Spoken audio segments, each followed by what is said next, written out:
बिस्मिल्लाहिर्रहमानिर्रहीम अस्सलाम वालेकुम।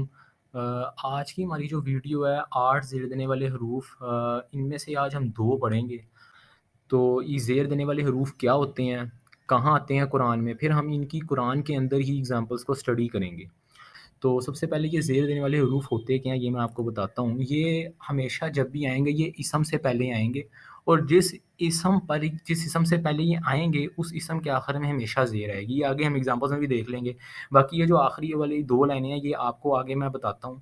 ये आगे आपको एग्ज़ाम्पल्स में से देख के ज़्यादा समझ आएगी। तो सबसे पहले आज के जो 2 वर्ड्स हैं वो हैं इंदा और क़ब्ला, ठीक है? तो आप देख लें कि इन दोनों के आखिर में ज़बर है। ये हालत ज़ेरी में नहीं है, ठीक है? हालत ज़ेरी में तब होता है जब आखिर में ज़ेर होती है, ठीक है? तो इंदा के मानी है के पास, और क़ब्ला के मानी है से पहले, ठीक है? तो इनको सबसे पहले हम इंदा के जो एग्ज़ाम्पल्स हैं वो कुरान में जहाँ-जहाँ इस्तेमाल हुई हैं वो देखते हैं।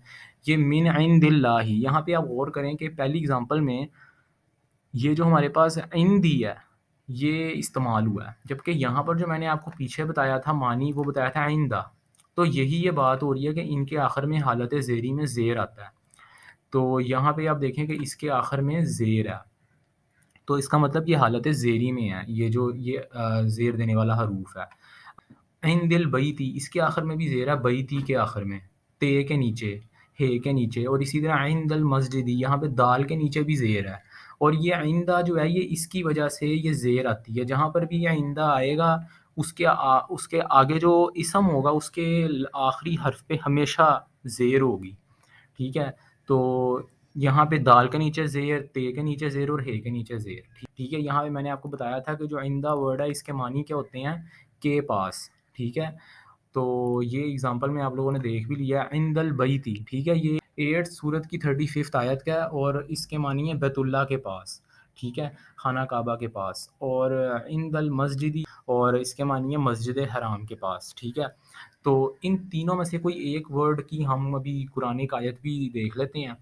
तो पहले हम दूसरा वर्ड भी अपना देख लेते हैं, वो है क़ब्ला, ठीक है? इसके मानी है से पहले, ठीक है?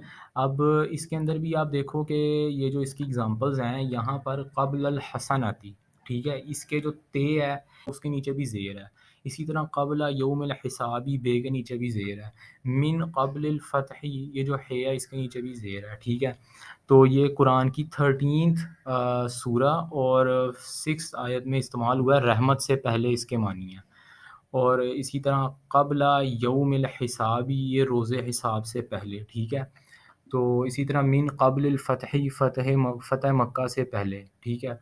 तो बेसिकली जो हमारा कीवर्ड जो है आज वो है क़ब्ला और आइंदा, ठीक है? तो आइंदा होगा, इसके मानी होंगे के पास, और क़ब्ला जो होगा उसके मानी होंगे से पहले, ठीक है? तो ये भी हमने इन दोनों की कुरानिक एग्ज़ाम्पल्स में स्टडी कर लिया। अब आगे, तो ये वो आयत है जिसके अंदर ये वर्ड इस्तेमाल हुआ है, और यहाँ आप देखेंगे ये इंदल बैती इस्तेमाल हुआ है इस आयत में, और इसका तर्जुमा जो है वो ये है, और बैतुल्लाह यानी खाना काबा के पास इनकी नमाज, सीटियाँ और तालियाँ बजाने के सिवा कुछ भी नहीं है, सो तुम अज़ाब का मज़ा चखो इसकी वजह से कि तुम कुफ़र किया करते थे। नेक्स्ट जो हमारे पास क़ब्ला वर्ड है इसके जो तर्जुमा है वो ये है, और वो कहते हैं हमारे रब रोज़े हिसाब से पहले ही हमारा हिस्सा हमें जल्द दे दे। तो ये वाली जो आयत है ये इंदल बैती, ये कुरान की 8th सूरत में से ली गई है, और आयत भी मैंने यहाँ लिखी हुई है 35th। और इसी तरह जो क़ब्ला वाली आयत है वो 38th सूरत और 16th आयत में से ली गई है। यहाँ पर आप देख रहे हैं कि ये वही वाली आयत है। तो इसी तरह ये आज हमने जो बेसिकली स्टडी किया है, ये ज़ेर देने वाले हरूफ हैं 8 टोटल। ये आज हमने सिर्फ 2 स्टडी की हैं, आइंदा और क़ब्ला। तो नेक्स्ट भी वीडियो में इंशाल्लाह हम 2 वर्ड्स ही पढ़ेंगे। तो तब तक आप इनको अच्छी तरह कुरान में देखें कि कहाँ-कहाँ ये वर्ड इस्तेमाल हुए हैं। नेक्स्ट वीडियो में हम 2 वर्ड्स और पढ़ेंगे। अल्लाह हाफ़िज़।